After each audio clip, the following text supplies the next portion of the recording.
relation, à l'oseille, on met l'accent. Bienvenue dans Flouze Thérapie, le podcast qui t'aide à guérir ton rapport à l'argent, sans bullshit ni culpabilité. Je suis Suzy Mallette, coach money mindset, et ici, on parle cash. On gratte là où ça fait mal et on transforme ta relation à l'argent en profondeur, une prise de conscience à la fois. Chaque semaine, je te propose des épisodes qui vont droit au but, des réflexions puissantes, des outils concrets et parfois même des interviews sans langue de bois. Tu vas apprendre à mieux comprendre tes blocages, à reprendre le contrôle sur ton flouze et à créer une vie financière plus libre, plus alignée et plus assumée. Prête à faire la paix avec ton fric et à reprendre ta place ? Alors c'est parti pour l'épisode du jour. It's time! Wow, voici la Mariah Carey de Wish. Allez, reprenons notre sérieux. C'est le moment du coup de terminer ce mois sur les archétypes financiers. Parce que tu sais quoi ? Ton archétype financier n'est pas une excuse. Il n'est pas là pour te limiter ni pour t'enfermer dans un cadre rigide. Ton archétype, c'est une boussole. C'est un miroir de tes forces, de tes peurs, de tes élans. Et si tu apprends à jouer avec, il peut vraiment devenir ton super pouvoir. Alors aujourd'hui, on va clore ce mois des archétypes avec un épisode un peu spécial. Parce que depuis le début du mois, on a vu que copier les méthodes des autres ne fonctionne pas. Comment ton archétype influence ton budget perso, comment il peut saboter ton business et comment aussi il s'en mêle dans ton couple. Et là, il est temps de passer à l'étape suivante, c'est transformer ton archétype en levier, faire de lui ton allié. Dans cet épisode, du coup, tu vas découvrir pourquoi cet archétype n'est pas une cage, mais une ressource, comment identifier ton super pouvoir qui est caché, et comment l'utiliser pour créer une vie et un business qui te ressemblent vraiment. Souvent, quand je parle d'archétype financier, certaines me disent « Oui, mais Suzy, je suis accumulateur, je suis comme ça, je ne changerai pas. » Ou « Je suis célébrité, je claque tout, c'est ma nature en fait. » Mais non, ça c'est une fausse croyance. Ton archétype, c'est pas une étiquette. C'est pas une prison dans laquelle tu es enfermé à vie en fait, c'est une carte. Je t'explique. Quand tu ouvres Google Maps ou ton GPS, ce que tu vois à l'écran, c'est pas le territoire réel, c'est une représentation. Un outil qui t'aide à t'orienter, mais qui ne reflète pas toutes les richesses de la réalité. Et ton archétype, c'est pareil. C'est une carte intérieure qui te montre tes chemins préférés, tes zones de confort, les raccourcis que tu prends sans réfléchir. Mais attention, une carte, ça te guide, mais ça peut aussi te limiter. Si tu crois que le seul chemin possible, c'est celui-là que ton archétype connaît déjà, tu vas rester coincé. Donc, exemple concret, un accumulateur regarde sa carte, il va voir plein de routes avec écrit danger, prudence, risque, du coup il va s'arrêter. Une célébrité, elle va prendre une carte où les routes, c'est shopping, plaisir, image qui clignotent en gros. Du coup elle fonce, mais elle oublie les routes, stabilité et préparation. Une alchimiste voit surtout les grands panoramas, les routes qui montent vers le ciel, vers la vision, mais elle oublie parfois de voir les petits chemins concrets qui mènent à la destination. Donc est-ce que ça veut dire que c'est une fatalité ? Non. Ça veut juste dire que ta carte t'oriente, mais que tu peux apprendre à lire différemment. Et là, petit détour par les neurosciences. Vous commencez à me connaître maintenant. Parce que ton cerveau adore reprendre toujours le même chemin, même si c'est un chemin pourri. Pourquoi ? Parce que c'est plus facile. Ça demande moins d'énergie. C'est ce qu'on appelle les autoroutes neuronales. Par exemple, l'accumulateur accabler son cerveau pour voir les risques partout. Donc c'est un biais de négativité. La célébrité est câblée sur la gratification immédiate. Donc l'achat libère de la dopamine, donc elle répète. L'anticonformiste a un cerveau dopaminergique. Donc il a besoin d'aller chercher cette dopamine qui cherche la nouveauté. Donc le tableur Excel, pour lui, c'est l'enfer. Mais la bonne nouvelle, c'est que ton cerveau est plastique, c'est-à-dire qu'il change. On peut agir dessus. Et tu peux créer de nouveaux chemins. Donc chaque fois que tu oses une petite action qui est différente, tu actives ton cortex préfrontal, donc la partie logique et rationnelle, donc c'est la partie avant du cerveau, donc derrière le front, et tu calmes ton amygdale, donc pas celle dans la gorge, c'est une petite partie dans ton cerveau qui gère en gros, pour résumer, tout ce qui est partie émotionnelle, et c'est la partie alarme qui va créer danger. Donc la réalité, c'est que tu n'es pas ton archétype, tu es beaucoup plus vaste que ça. Ton archétype, c'est juste une interface, c'est ton logiciel de navigation. Il colore tes décisions, mais il ne décide pas à ta place. Et surtout, ton archétype n'est pas que travers et pièges. Il contient aussi de beaux trésors, des points forts et des raccourcis que tu n'exploites pas encore. Du coup, est-ce que tu crois que ton archétype, c'est un boulet ? Mais non, comme on l'a vu jusqu'à maintenant, en fait, c'est juste ton GPS intérieur. Il te montre ton chemin naturel, mais tu peux décider d'appuyer sur le bouton option pour ajouter de nouvelles routes, tu peux éviter les embouteillages de tes travers et choisir consciemment ton itinéraire. Ton archétype, lui, c'est pas ta prison, c'est ta carte. Donc si tu apprends à l'utiliser, il devient ton super pouvoir. Chaque archétype a une face cachée, une ressource incroyable qui se cache derrière son travers. Et souvent, ce que tu crois être ton problème, c'est en fait en réalité ta plus grande force, mais qui est juste mal calibrée. Donc l'accumulateur, son travers, c'est la peur du manque, l'obsession du contrôle. Son biais cognitif, c'est le biais de négativité, donc il repère le danger avant l'opportunité. Mais son super pouvoir, c'est la vision long terme et la discipline. Donc par exemple, c'est la pote qui refuse Uber Eats pour économiser, mais qui, guidée, devient celle qui investit dans l'appartement dont tout le monde rêve. Et le dirigeant, son travers, c'est le surcontrôle, la rigidité et l'épuisement. Son biais, c'est l'illusion du contrôle. Son super pouvoir, c'est le leadership et la stratégie. Donc c'est la fille qui fait des to-do list pour tout, mais qui peut bâtir un empire dès qu'elle apprend à déléguer.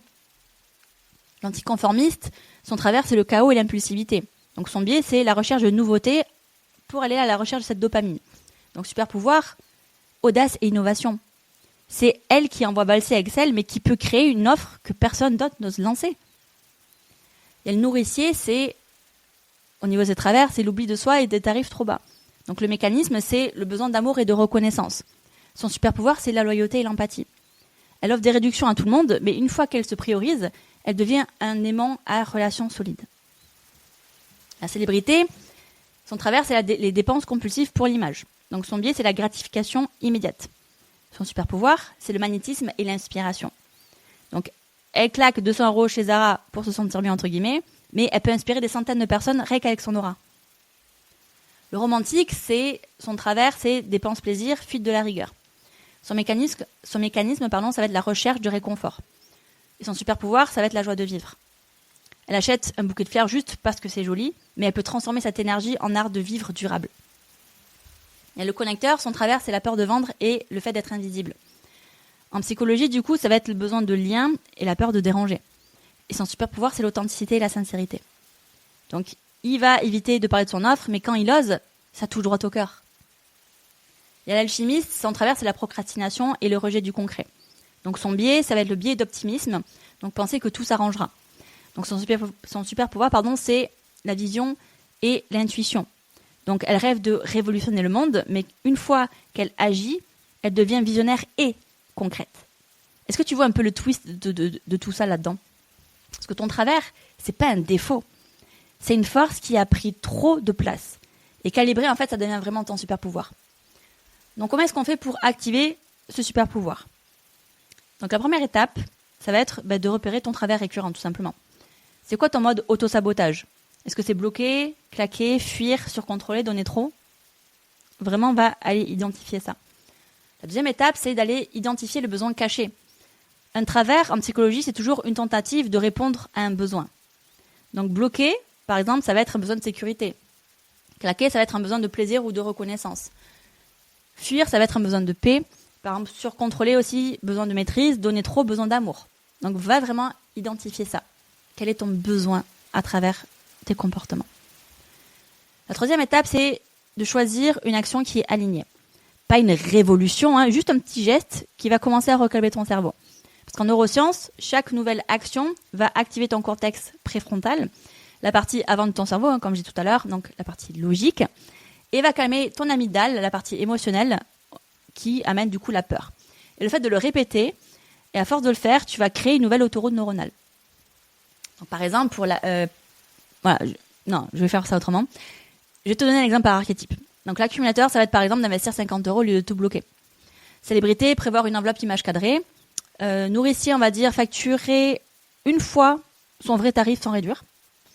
Anticonformiste, créer un budget qui est freestyle mais sécurisé. Dirigeant, déléguer une tâche. Romantique, checker ses comptes de façon hebdomadaire avec une bougie, une musique, en tout cas mettre un contexte qui lui donne envie. Pour le connecteur, ça va être parler de son offre à une personne sincèrement. Et l'alchimiste, transformer une idée en action sous 24 heures.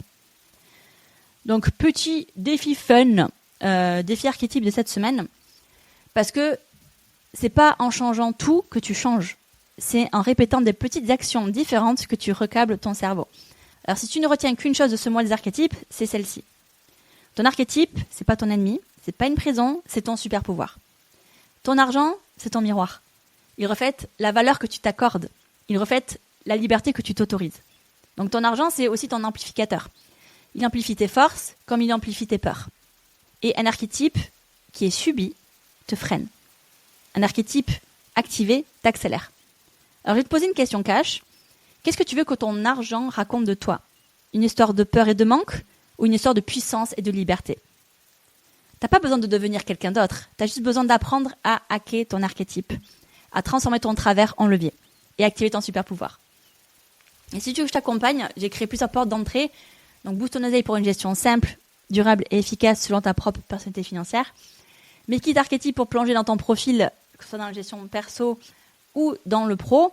Et mon coaching en one-to-one succès limité pour une transformation profonde dans ton business. Donc tous les liens sont dans la description, mais c'est pas tout. Parce que novembre va être aussi un gros mois. On va plonger dans un sujet qui touche énormément de femmes, les achats compulsifs.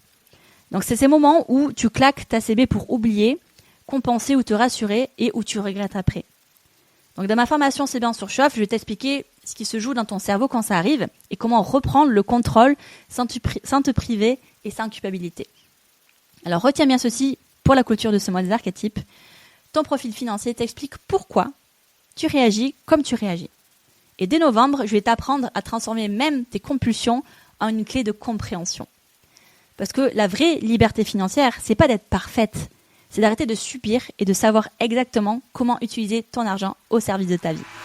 J'espère que cet épisode t'a mis face à des choses importantes et surtout qui t'a donné envie d'agir autrement avec ton flouze. Si t'as aimé ce que t'as entendu, pense à t'abonner à Flouze Thérapie pour ne rien rater. Et surtout, laisse 5 étoiles et un avis sur la plateforme d'écoute parce que c'est ce qui permet au podcast d'exister et d'aider d'autres femmes à reprendre le pouvoir sur leur argent. Si t'as envie d'aller plus loin, tu peux t'abonner à mon compte Instagram SuzyMLT, SUZY-MLT. Donc merci pour ton écoute et à très vite pour un nouvel épisode de Flouze Thérapie. D'ici là, reste cash, libre et kiffe ton flouze. Flouze Thérapie, dans l'ombre ou sous les néons. Cache en main, on discute sans leçon. Les billets parlent, écho dans le béton. Ta relation à l'oseille, on met l'accent.